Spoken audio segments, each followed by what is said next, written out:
anong gagawin nyo ngayon? Mataas ang presyo ng 250. Diyos ko, yung petrolyo, presyo ng petrolyo. Asahan nyo na ho ang pagsirit na naman ho ng mga presyo, mga kaibigan, na mga pangunahing bilihin, sigurado ho yan. Kaya alamin muna natin bago namin kayo shout out ulit, ipagsigawan. Ito muna, alamin natin ang presyo ng mga bilihin po sa palengke dyan sa may Bambang Public Market. Alam mo ba yung sa Bambang, Darlene? Kung naghahanap ka ng mga murang mga medical equipment, mga ganon. Mura daw siya eh. Napakamura dyan sa Bambang. Sobrang layo ang presyo. Ewan ko lang ngayon, ha? Ewan ko lang ho ngayon. Kasi lahat nagtaasan, mga kaibigan. Yung kainan ho namin dyan sa may kalsada, yung yung kinakainan po namin ng pares, yung dating 30 pesos po, 50 na ngayon eh. Yung dating binibili naming Jackie, yung alam mo yun, yung ampalaya na may itlog. Yung dating 20 lang yung dati Di na 20 ngayon yun. 35 na. Ito namin natin mula sa Bambang, Tondo, Manila, Gina Mape, Mamang. Ano ba? Magandang umaga, Joel at Darlene, at sa mga tindero at tindera mga namimili rin sa Bambang Public Market. Magandang umaga po sa inyong lahat. At ang presyo ng mga bilihin, pangunahing bilihin dito sa palengke, tulad ng dati, nito mga nakaraang araw, hindi pa rin nagbabago ang presyo. May tumataas, may bumababa, pero konting-konti lang. Ang presyo ng sibuyas, yung pula ay 180, ang bawang 180, ang luya 140, ang patatas 180, hindi bumababa. Ang carrots tumaas 180. Ang kamatis bumaba ng 20 pesos kasi last time 200 ito at ngayon ay 180. Ang sayote bumaba din. Dati 120, ngayon 80 na. Ang sili green mataas 300 pesos. Ito yung isinasama natin sa mga pansigang. Ang siling labuyo 600 pesos per kilo po ito. Ang repolyo 150, ang pechay bagyo 150 at yung pechay Tagalog, yung pag inisa mo, samahan mo ng sardinas o kaya isama sa mga nilaga, iba pa, ay 100. Ang labanos, 80 pesos. Ang ampalaya, super pait ang presyo, 150 pa rin. At ang talong, bumaba, 140, ay tumas pala. Kasi 140 ito, ngayon 180 na. At syempre, mahalaga po sa ating mga kababayan ang pagkain po ng green leafy vegetables. Ito po yung mga berdeng dahon. Ang kangkong ay 1 kilo, 70 pesos. Ang alugbati, 50 pesos. Ang talbos ng kamote, 50 pesos. Ang malunggay, 60 pesos. Ang ampalaya, dahon ng ampalaya, ay naku, mas mapait ang presyo, 350. Ang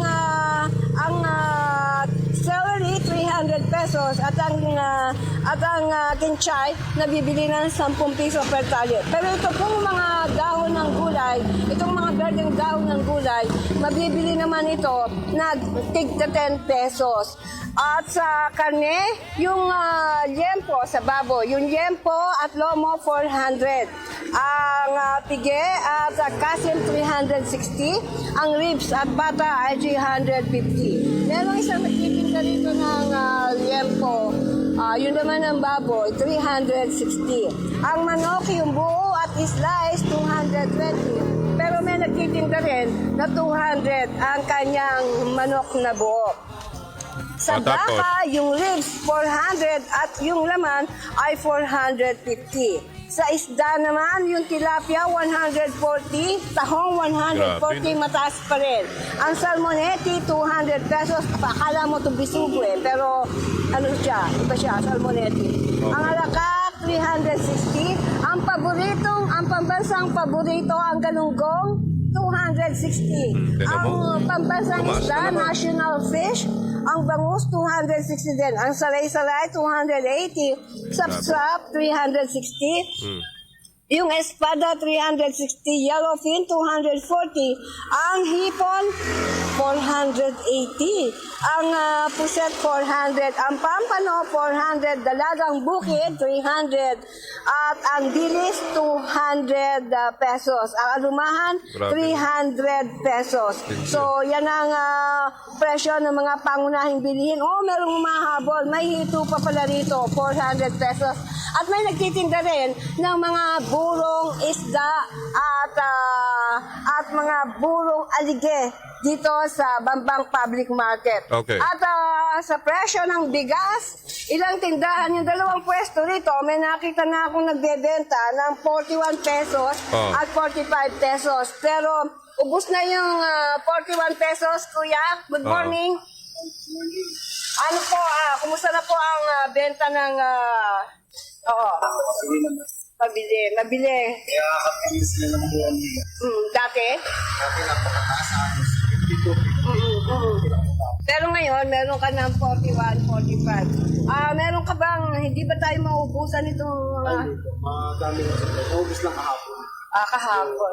Kailan ka ulit kukuha ko yan? Kuya, ano pangalan mo? Okay. Si Kuyang Victorino Capulong dito sa kanto ng Bambang at saka dito sa Bambang Public Okay. Market. Okay. At meron pang isang nagtitinda ng bigas dito. Ang sabi niya kanina ay naubusan sila ng supply dahil sinalakay ng Bureau of Customs yung pinagkukunan nila ng bigas at Ibig sabihin- sinalakay ng Bureau of Customs. At dahil sinalakay, syempre isinarap. Kaya wala silang mapagkunan ng murang bigas. smuggled. At bago ako magtapos with your indulgence, Joel at Darlene, shout out muna sa mga nagsisiyamang tindero at tindera rito sa Bambang Public Market.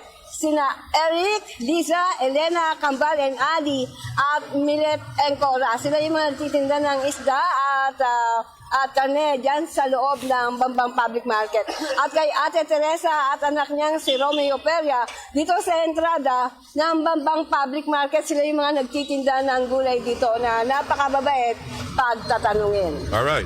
At gaya nga ng ating panawagan sa ating mga kababayan para umangat ang bansa, huwag pairalin ang crab mentality, tangkilikin at suportahan ang imbensyon ng mga siyentistang Pilipino, bilhin ang ani ng ating mga magsasaka. Okay. Magandang umaga po. Ako po si Gina Mape ng DWWW 774, your ultimate music radio. Sina Joel Grospe at Maraming Darlene salamat Olanyo naman. MOK sa Eh, 774